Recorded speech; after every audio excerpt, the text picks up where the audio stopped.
સાબરકાંઠા એસઓજીની મોટી કાર્યવાહી. વડાલીના બડોલ ગામે ડ્રોન કેમેરાની મદદથી ગાંજાની ખેતી ઝડપી પાડી. સાબરકાંઠા જિલ્લા પોલીસ વડાની સૂચના હેઠળ સ્પેશિયલ ઓપરેશન ગ્રુપે એક મહત્વપૂર્ણ સફળતા મેળવી છે.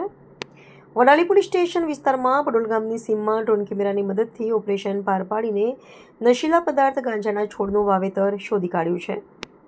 ડ્રોન કેમેરાનો ઉપયોગ કરી ખેતરનું સર્વેક્ષણ કરાયું. એસઓજી ટીમને બાતમી મળી હતી કે બડોલ ગામની સીમમાં સોમાજી પુંજાજી મકવાણા નામના વ્યક્તિના ખેતરમાં માદક પદાર્થ ગાંજાનું ગેરકાયદેસર વાવેતર કરવામાં આવ્યું છે. બાતમી ચોક્કસ હોવા છતાં સ્થળની ભૌગોલિક પરિસ્થિતિને ધ્યાનમાં રાખીને પોલીસે આધુનિક ટેકનોલોજીનો સહારો લીધો હતો.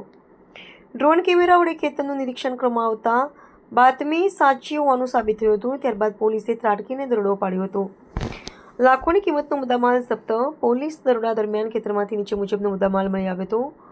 ગાંજાના છોડ કુલ 44 નંગ, કુલ વજન 20.190 કિલોગ્રામ, અંદાજિત કિંમત ₹10,06,500.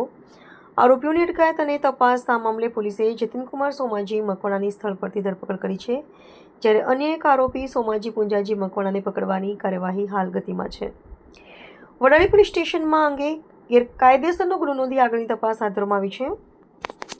ઓપરેશનમાં જોડાયેલી ટીમ આ સફળ કામગીરીમાં SOG incharge PI K U Chaudhary, Idar PI R A Chaudhary તથા એસઓજી સ્ટાફના એએસઆઈ ધર્મેન્દ્રસિંહ દીપસિંહ અને અન્ય પોલીસ કર્મચારીઓ જોડાયા હતા.